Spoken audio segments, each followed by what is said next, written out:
वृंदावन की सुबह कुछ अलग होती है। जब सूरज की पहली किरण यमुना के पानी को छूती है तो हवा में एक मधुर धुन गूंजती है। ये धुन थी कान्हा जी की। उनकी बंसी की आवाज में कुछ जादू था जो हर दिल को छू जाता था। वह संगीत सिर्फ कानों तक नहीं पहुंचता था, बल्कि सीधे आत्मा में उतर जाता था। कान्हा जी सिर्फ भगवान नहीं थे, वह मित्र थे, वह मुस्कान थे और वह विश्वास थे। जब कान्हा जी बंसी बजाते तो ऐसा लगता जैसे पूरा वृंदावन रुककर सुन रहा हो। पेड़ों की पत्तियां भी धीरे धीरे हिलती थीं, जैसे वे भी उस संगीत में खो गई हों। पक्षी अपना चहचहाना बंद कर देते थे। यमुना की लहरें भी मानो धीमी हो जाती थीं। गोपियों के दिल में एक अजीब सी शांति भर जाती थी। सारी चिंताएं, सारे दुख, सब कुछ उस मधुर धुन में घुल जाते थे। ये था वृंदावन का जादू, कान्हा जी की उपस्थिति का एहसास। लेकिन उस दिन एक गोपी का दिल बहुत भारी था। उसके घर में अनाज खत्म हो रहा था, बर्तन खाली थे और उसके मन में डर बैठ गया था। वह रोज सुबह उठकर कान्हा जी की बंसी सुनती थी, लेकिन आज उसका मन कहीं और था। वह सोच रही थी कि कल क्या खाएगी, परसों कैसे गुजारा होगा। उसकी छोटी बेटी भूख से रो रही थी और वह कुछ नहीं दे सकती थी। पड़ोसियों से मदद मांगने का ख्याल आता, लेकिन शर्म उसे रोक देती। दिन भर वो इधर उधर भटकती रही, किसी से कुछ मांगने की हिम्मत नहीं हुई।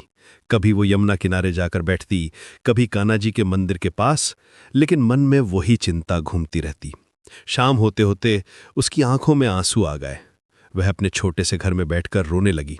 उसे लगा जैसे सब कुछ खत्म हो गया हो। जीवन में पहली बार उसे लगा कि शायद कान्हा जी उसकी सुन नहीं रहे हैं। रात का समय था। चांद की रोशनी में वृंदावन शांत लग रहा था। दूर से कहीं बंसी की धुन आ रही थी, या शायद ही उसकी कल्पना थी। गोपी ने अपने हाथ जोड़े और कान्हा जी से कहा, हे कान्हा, मेरे पास अब कुछ भी नहीं बचा है, लेकिन मेरा भरोसा आज भी आप पर है। सब कुछ आपको सौंप दिया है। उसकी आवाज में दर्द था, लेकिन विश्वास भी था। वो जानती थी कि कान्हा जी उसकी सुन रहे हैं। उसने अपनी सारी चिंताएं, अपना सारा डर, सब कुछ कान्हा जी के चरणों में रख दिया। उसने कहा, मैं कुछ नहीं मांगती, बस आपके हाथों में सब छोड़ देती हूं। जो भी हो, आपकी मर्जी। ये कहकर वो चुप हो गई। उसके दिल में एक अजीब सी शांति आ गई थी। पहली बार दिन भर बाद उसका मन स्थिर हुआ था। अचानक उसे लगा जैसे कोई उसके पास आया हो। हवा में कुछ बदलाव था, एक मधुर खुशबू आई थी। उसने आंखें खोलीं तो देखा कि कान्हा जी खुद वहां खड़े थे। उनके चेहरे पर वही प्यारी मुस्कान थी, उनकी आंखों में अपनापन था। कान्हा जी ने कुछ नहीं कहा, न कोई वादा किया, न कोई शब्द बोले, बस एक नजर डाली जैसे कह रहे हों कि सब ठीक है। फिर मुस्कुराते हुए चले गए। उनके जाने के बाद भी वो खुशबू बनी रही। गोपी को लगा जैसे सब कुछ सपना हो, लेकिन उसके दिल में एक अजीब सा एहसास था, जैसे कान्हा जी ने उसकी बात सुन ली हो।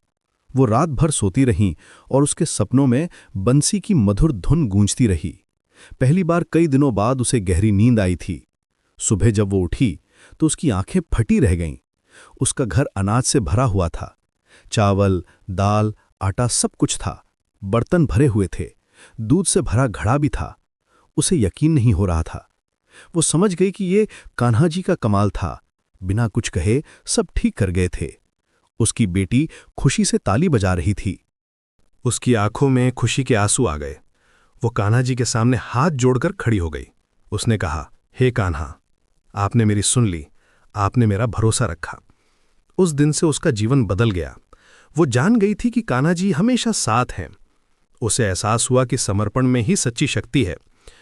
ये कहानी हम सबको सिखाती है कि जब हम अपनी सारी चिंताएं छोड़ देते हैं, जब हम पूरा भरोसा कर देते हैं, तो कुछ न कुछ जरूर होता है।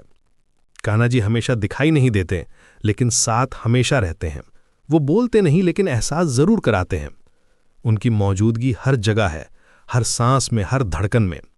जब भी जीवन में कोई परेशानी आए, जब भी लगे कि सब कुछ खत्म हो गया है, तो बस ये कहना है, हे कान्हा, सब कुछ आपको सौंप दिया। और फिर धीरे धीरे जीवन अपनी धुन पर चलने लगता है, बिल्कुल कान्हा जी की बंसी की तरह। वो धुन जो हर दुख को मिटा देती है, हर डर को भगा देती है और दिल में शांति भर देती है। यही है वृंदावन का सच, यही है कान्हा जी का प्रेम।